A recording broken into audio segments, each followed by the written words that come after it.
आचार्य समंतबद्धाचार्य मामन राजे की जय। अभी कल हम लोगों ने चर्चा की थी प्राण यानी जीवन के बारे में कि किन किन इंद्रियों के जीवन में कितने कितने प्राण चलते हैं। पंचेंद्रिय संगी जीवों के कुल 10 प्रकार के प्राण बताए गए। इन 10 प्रकार के प्राणों से ही ये जीवन समुचित रूप से चलता है, अन्यथा वो पर्याप्ति को प्राप्त नहीं होता। अब आता है संज्ञा। संज्ञा क्या चीज़ है? जैन धर्म के अनुसार आहार आदि विषयों की अभिलाषा को संज्ञा कहते हैं। क्षुद्र प्राणी से लेकर मनुष्य व देव तक सभी संसारी जीवों में आहार, भय, मैथुन, परिग्रह के प्रति अभिलाषा पाई जाती है। यही संज्ञा है। ये जीवों की एक विशेष प्रकार की वृत्ति है। संज्ञा के भेद 4 प्रकार से हैं। आहार संज्ञा, विशिष्ट अन्न आदि आहार की इच्छा होना, ये प्रथम संज्ञा है। दूसरी संज्ञा भय संज्ञा, भय से उत्पन्न स्थिति में होने वाली घबराहट, भागकर छिप जाने की इच्छा होना आदि भय संज्ञा है। तीसरी मैथुन संज्ञा, विषय वासना की तृप्ति हेतु मैथुन रूप क्रियाओं की इच्छा होना, ये मैथुन संज्ञा है।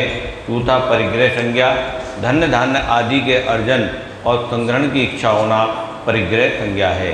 इस प्रकार से 4 संज्ञा जैन धर्म जैन आगम के अनुसार बताए गए। उपरोक्त चारों प्रकार की संज्ञाएं क्रम से 6वें, 8वें, 9वें, 10वें गुणस्थान तक पाई जाती हैं। संसारी जीव इन 4 प्रकार की संज्ञाओं से संकलित होकर अनादिकाल से दुख उठा रहा है। हमें इन संज्ञाओं को यथासंभव घटाने का प्रयास करना चाहिए। यहाँ आचार्य भगवान क्या कह रहे हैं कि अब ये वही सब कुछ आ गया, यानी आहार संज्ञा। अब ये हो गया एक तरह से रसना इंद्रिय। तो ये विभिन्न प्रकार के आहारों की इच्छा होना, जीवन में एक जीव, संसारी जीव जो होता है, वो सबसे ज़्यादा कर्मों का संचय इसी संज्ञा के द्वारा करता है।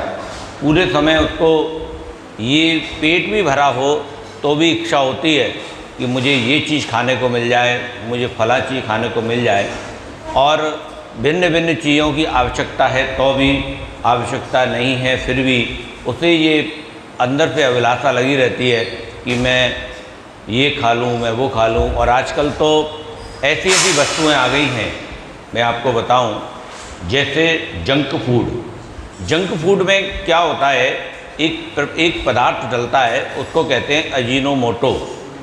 और वो अजीनोमोटो जब उस पदार्थ में डल जाता है तो उस पदार्थ को खाने की बार बार इच्छा होती है।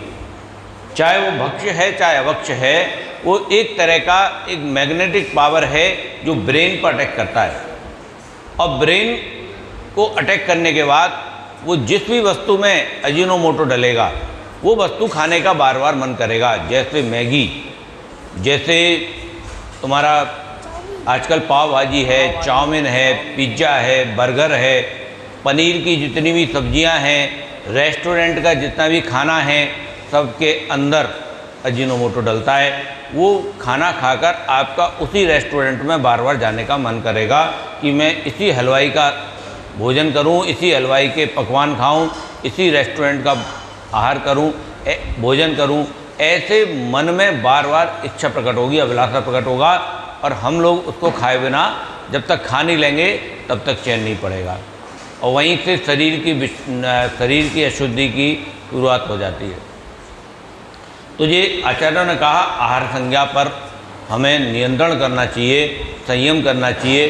देखो, आचार्य भगवान ने भिन्न भिन्न तरीके से जितने भी श्रावक हैं, आने वाले जीव हैं, उनको समझाने का प्रयास किया है कि तुम ऐसे समझो, ऐसे नहीं तो ऐसे समझो।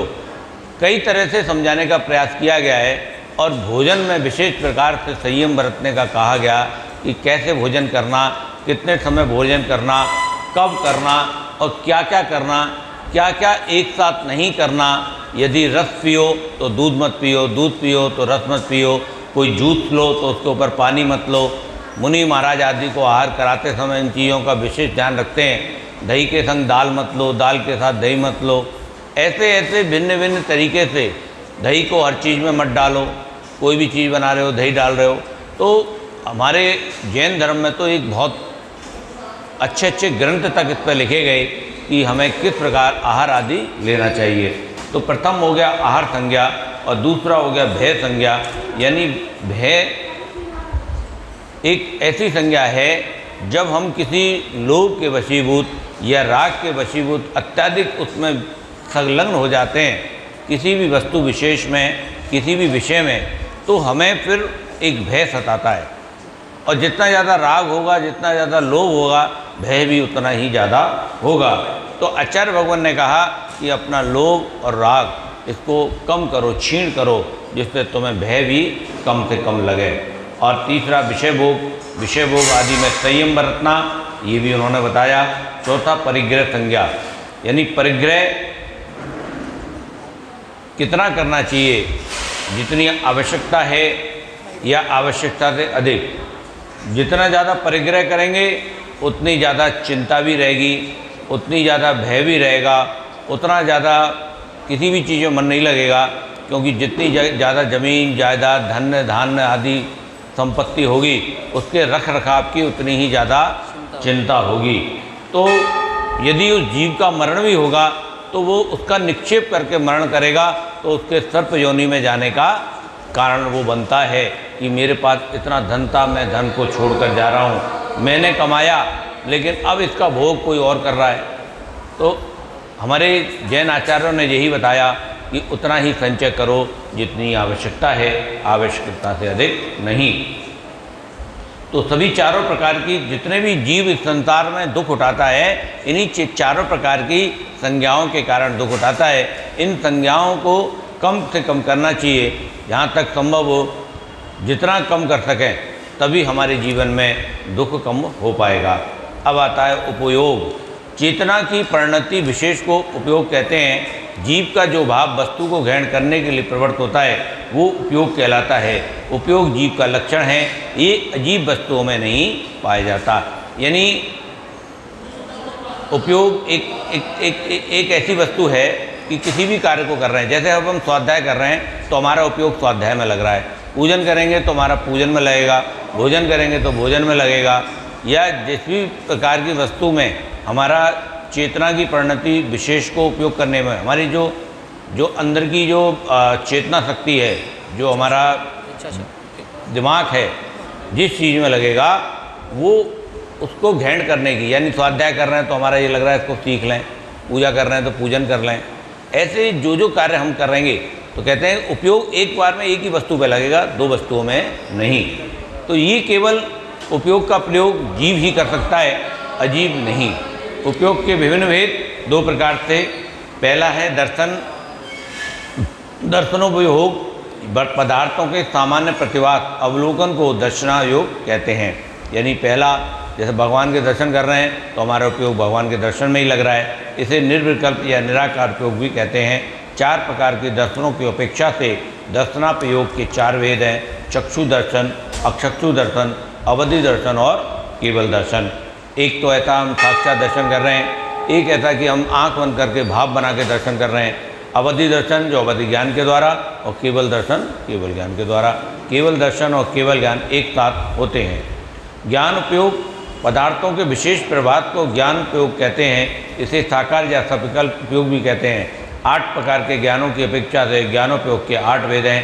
5 प्रकार का सम्यक ज्ञान, मति, श्रुति, अवधि, मन, पर्याय और केवल। 3 प्रकार का मिथ्या ज्ञान, कुमति, कुश्रुत और कुवधि, विभंग ज्ञान।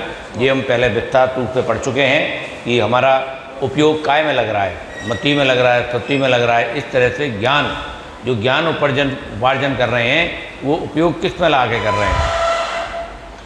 तो यहाँ भी आचार्यों ने कहा कि मिथ्या से बचने के लिए केवल सम्यक ज्ञान के जो 5 भेद हैं, मति, श्रुति, अवधि, मन, पर्याय, केवल, यहीं पर अपना उपयोग लगाना चाहिए।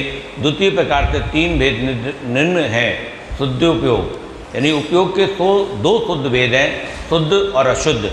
अशुद्ध उपयोग के भी 2 भेद हैं, शुभ और अशुभ। इस प्रकार आध्यात्मिक दृष्टि से उपयोग के 3 भेद हो जाते हैं, जो निम्न प्रकार हैं। शुद्धोपयोग यानी कषाय रहित परिणाम होना शुद्धोपयोग है। ये धनात्मक परिणति है, वीतराग के ही होती है, गृहस्थों के नहीं, यानी मुनि महाराजाओं के ही ये शुद्धोपयोग होता है। और पंचम काल में इसका साधन नहीं है प्राप्त करने का, तो यहाँ शुभ उपयोग ही उभय में आता है। धर्म अनुराग युक्त परिणाम शुभ उपयोग है। पंच परमेष्टि की पूजन, कीर्तन, भक्ति, दान, सेवा, वैयावर्ती, व्रत, उपवास, जीव दया आदि सब धार्मिक क्रियाएं शुभ उपयोग हैं। यह पुण्य का आश्रम होता है, यानी आत्मा के कल्याण के लिए जो उपयोग किया गया वो शुद्धोपयोग है। ये केवल मुनि महाराज आदि ही कर पाते हैं, इसके अलावा गृहस्थों के बस में ये नहीं है। और शुभ उपयोग गृहस्थ भी कर सकते हैं, मुनि महाराज भी कर सकते हैं, और भी जो पुण्यशाली है, जो भी पुण्य को प्राप्त करना चाहता है वो शुभ उपयोग में अपने उपयोग को लगाता है, शुभ क्रियाओं में। और अशुभ उपयोग विषय कषाय राग आदि युक्त परिणाम प्रवृत्ति अशुभ उपयोग है, जिसका उपयोग विषय कषायों में मग्न रहता है, कुसुति कुविचार कुसंगति में लगा रहता है, उग्र है, उन्मार्ग में लगा हुआ है, उनके अशुभ उपयोग हैं। ये पाप आश्रम का कारण है। यानी एक दूसरे की आलोचना करना, आलोचना सुनना, धर्म मंदिर में आकर इधर उधर की बातें करना, और विचार जो हैं वो डिप्रेशन की तरफ ले जाना, अपने भी दूसरे भी, और बुरे लोगों के संग उठना बैठना, जिनके अशुभ उपयोग हैं उनके संग उठना बैठना, और उग्र रहना, क्रोधित रहना, इस तरह से भाव करना कि बस जो मैं कह रहा हूँ वही सही है, ये इस तरह के कोई भी विवेकशील कार्य नहीं करना, ये सब पाप आश्रम का कारण है और यही अशुभ उपयोग है। उपरोक्त तीनों में से अशुभ उपयोग सर्वथा छोड़ने योग्य है और शुद्ध उपयोग सर्वथा ग्रहण करने योग्य है। शुद्ध उपयोग कथाचित उपादेय है, क्योंकि यह शुद्ध उपयोग का कारण है, और जब तक शुद्ध उपयोग नहीं होता तब तक शुभ उपयोग हे नहीं उपादेय है। प्रथम 3 गुणस्थानों तथा अशुभ उपयोग क्रम से घटता जाता है, और चौथे से छठे स्थान पर शुद्ध उपयोग क्रम से बढ़ता जाता है। 7वें से 12वें गुणस्थान तक बढ़ता हुआ शुद्ध उपयोग रहता है, और केवल ज्ञान शुद्ध उपयोग का ही फल है। यानी जीवन में हमें शुद्ध उपयोग से बढ़ना चाहिए, और उसको शुद्ध उपयोग से बढ़ के शुद्ध उपयोग पे आकर केवल ज्ञान प्राप्त करने का मार्ग है। बोले शांतिनाथ भगवान की। या वाणी के ज्ञान से सूझे लोकालोक, वो वाणी मत तक जरूर सदा दे तूडो। ये जिनवाणी भारती देव बजो अरियंत को गुरुतेवा निर्गंध। बोली जिनवाणी माता की, जैन धर्म की।